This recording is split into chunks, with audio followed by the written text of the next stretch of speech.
I got a tough task ahead today. We had a fantastic presentation by the two lady officers. I cannot better it. And secondly, I have to hold you from going out for lunch. And for that reason alone, I must be a very hated man today. You saw the presentation. It was beautiful. It was wonderful. You know the names of these ladies who went around the world, Lieutenant Commander Dilna and Rupa. Before them, 6 women from the Indian Navy went around the world, skippered by Lieutenant Commander Vartika Joshi. I'm sure you know that name. Before that, I did a non-stop circumnavigation. I'm sure you know my name. And before that, Captain Dilip Donde went around the world, single-handed, with stops. All these people are very famous. But let me ask you, do you know the names of the boats in which they sailed around the world? Yes? No? Of course, maybe some of you might recollect that these ladies did their circumnavigation on the Tarini. And before that, there was a boat called the Mahade, which did 2 solo circumnavigations of the Earth. And it is important to mention the names of these boats, because I've been told by a lot of sailors that a fantastic sailor with a poor boat can never do a circumnavigation. But an average sailor with a very good boat will succeed in a circumnavigation. We forget the names of the boats. We forget what these boats have achieved. And sometimes we don't even realize that maybe it is the desire of the boat to go around the world and it finds a skipper to, just put him or her inside the cockpit and press buttons or whatever. Now, Mahade did its first circumnavigation in 2009-10. But let me tell you, that is not the first boat made in India to go around the world solo. In 1948, a boat called the Lively Lady was constructed and launched in Calcutta by a man called Mr. Cambridge. 19 years later, it changed hands. A man called Sir Alec Rose bought that boat, and in between 1967 and 68, he sailed around the world solo. So does that make Mahade the second boat to be built in India to go around the world? Well, the answer is a no again. A few months after Sir Alec Rose completed his circumnavigation, 9 really crazy men attempted the first single-handed, non-stop, unassisted circumnavigation of the Earth, and that was called the Sunday Times Golden Globe Race. And out of those 9 people who started, I think 5 boats sank in the first 4 months itself. There were 4 who continued racing. One gentleman jumped out of the boat and committed suicide. He had an India connection. He was born in Punjab. Another gentleman, a Frenchman called Bernard Moitessier, refused to finish. He went around the world twice, and he stopped in Tahiti, never came back to France. He never went back to his wife and kids. Maybe that was a real reason, but in his book, he writes that he did all that to save his soul. Nigel Tetley was one of the leaders of the race, but almost 1,000 miles before the finish, his boat sank. He was rescued. 3 years later, he committed suicide. Now, the only man who finished the race was Sir Robin Knox Johnston, and his boat, the 32-foot Suhaili, was built in India, in Colaba. That makes Mahade the 3rd boat from India to undertake a single-handed circumnavigation of the Earth. But between Lively Lady and Suhaili, there were roughly 15 years. Between Suhaili and Mahade, there were roughly 40 years, I would say. Now, the program of circumnavigation in India was kick-started by Admiral Manohar Rawati.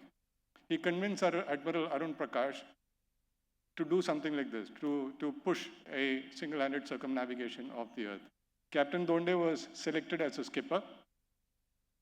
And when the files processed through the naval headquarters, some gentleman put a clause saying that the boat had to be built in India. Now, I'm not sure if he was being patriotic or if he was trying to be jealous and put a spoke into the entire circumnavigation to prevent an Indian from doing it. But the order had been passed and the boat had to be built in India. Captain Donde went to various shipyards. The bigger ones thought that this boat is too small for them to construct. The smaller ones were quite busy. There was one boatyard from, I don't know where, I will not name them. I remember that conversation which Captain Donde had with the owner of the boatyard. They were discussing how to construct the boat, and in between this gentleman stops and asks, boat to banta rahega, aapke liye kya kar sakte hain? You know, the boat will anyway get constructed, what can we do for you? And Captain Donde immediately said, just give me a good boat, I don't want anything else. And from there, the conversation went downhill. Finally, the project for constructing the boat, the contract went to L1, which was Aquarius shipyard based out of Goa. Aquarius used to build very small rescue craft for big ships. They were a small scale industry. When they got this order, it became a medium scale industry. That's how small they were. And this boat was just a 4 crore boat. Now the owner of the MD, managing director of Aquarius, was so lost when it came to sailing that he did not know what a sailing boat looked like. And when Captain Donde and he started having a conversation, Captain Donde realized that he's got no clue. So the first thing they did is they drove down to Mumbai, showed a 24-foot boat called the J24. And Captain Donde told him, this is the mast, this is the boom, this is the keel. This is how a sailing boat looks like.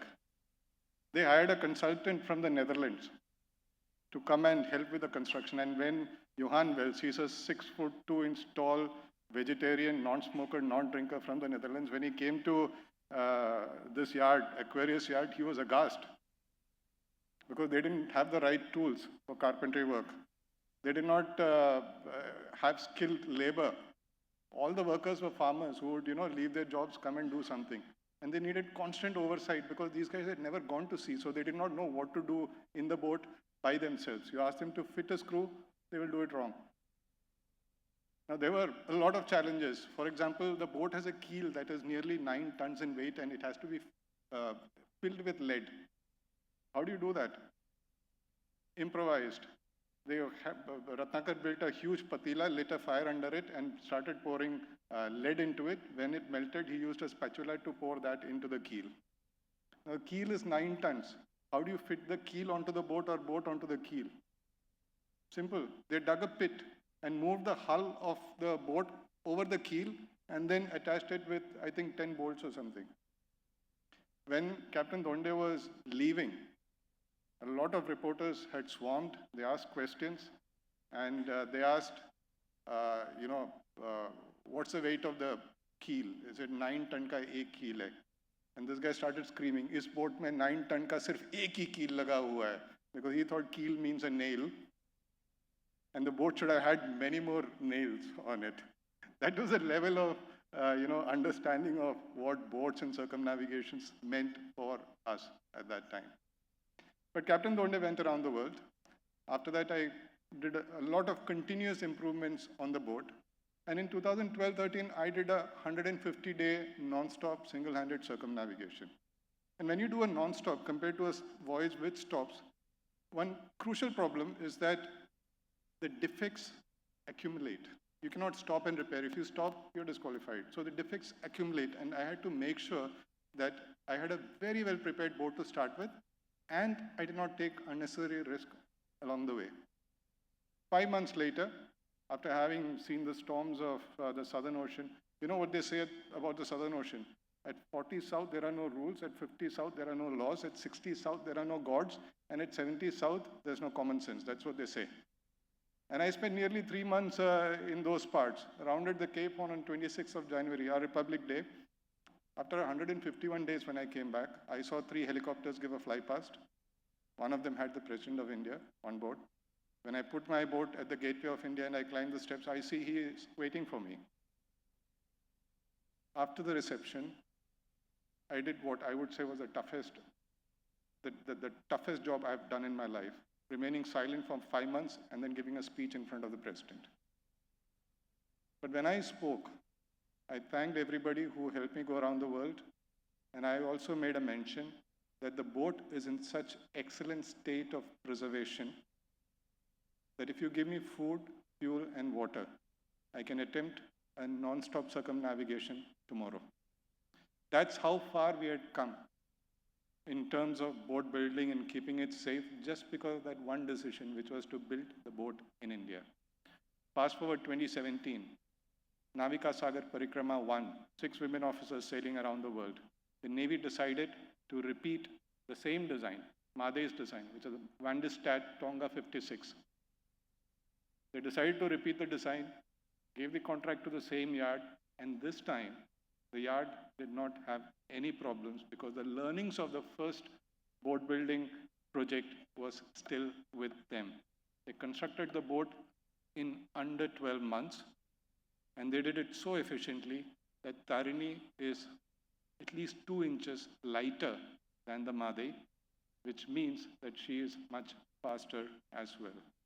Now, while this construction was going on, I started my little side project. There was a repeat of the Golden Globe race. It was happening for the first time in 50 years. I said, let me, join this race. Called the race director, put my name, and I told him, please keep it confidential. Sorry, please keep my name confidential because I don't want to ruffle the feathers of the Navy right now. I started building a boat, a replica of Robin's Suheli. I called it the Turiya, and I gave this job to the same shipyard, Aquarius, because he had the experience. Now, this was a slightly more complicated project because the boat's design was 1924, and they were just paper drawings. They had to be first converted to CAD drawings, and the shapes were very different in those days. But he was at it. He did a fantastic job. 1 year to the start of the race, I get a message from the race director saying that we cannot keep your entry confidential anymore. We have to announce it. I said, what do you mean by announcing? He said, we'll put it in our website and that's it. If somebody notices, just too bad. Otherwise, we are not going to hold a press conference. I said, fine. The news got picked up by Malayalam Manorama.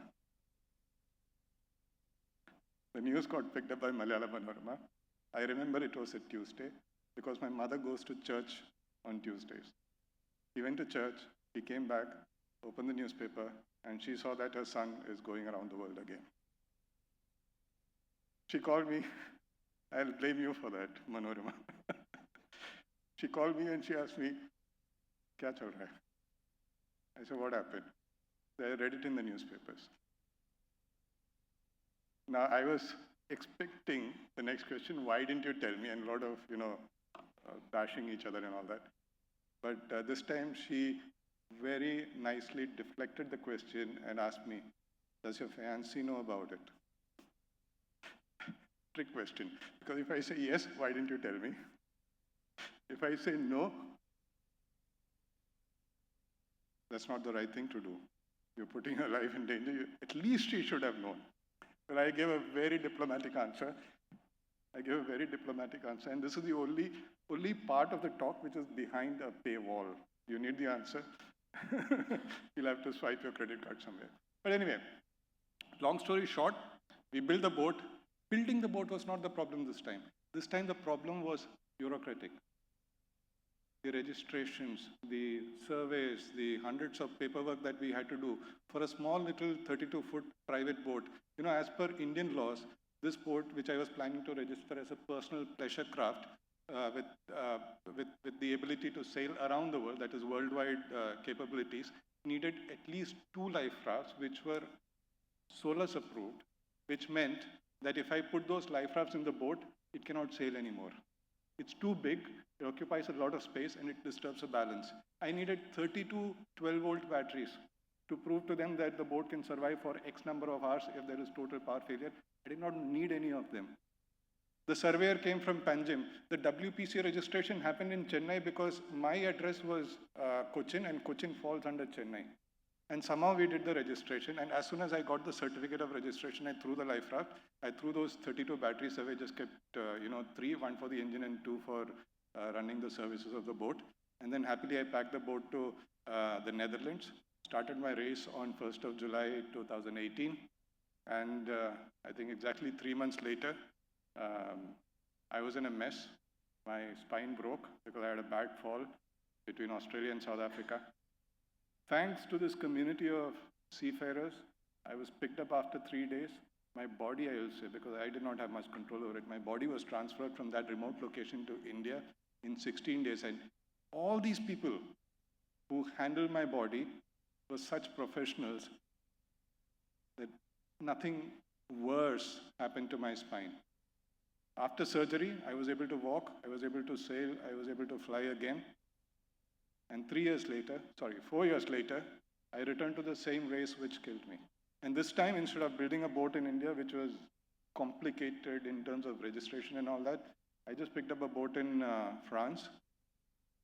The registration was simple. I just sent a mail to Poland saying, I want to register my boat, 700 euros, pakad lo, please keep the 700 euros. 2 days later, I get a mail saying, this is a registration number. That's it. It's very simple in Europe.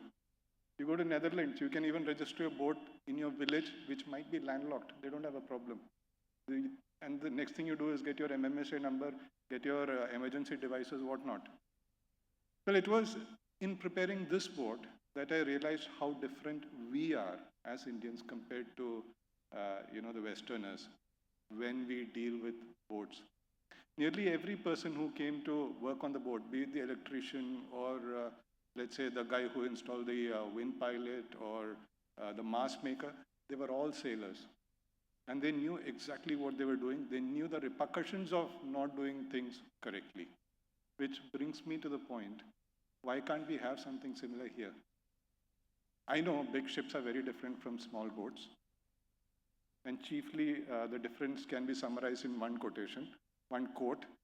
Sailing boats are poetry. Ships are municipality advertisements. Sorry about that. But,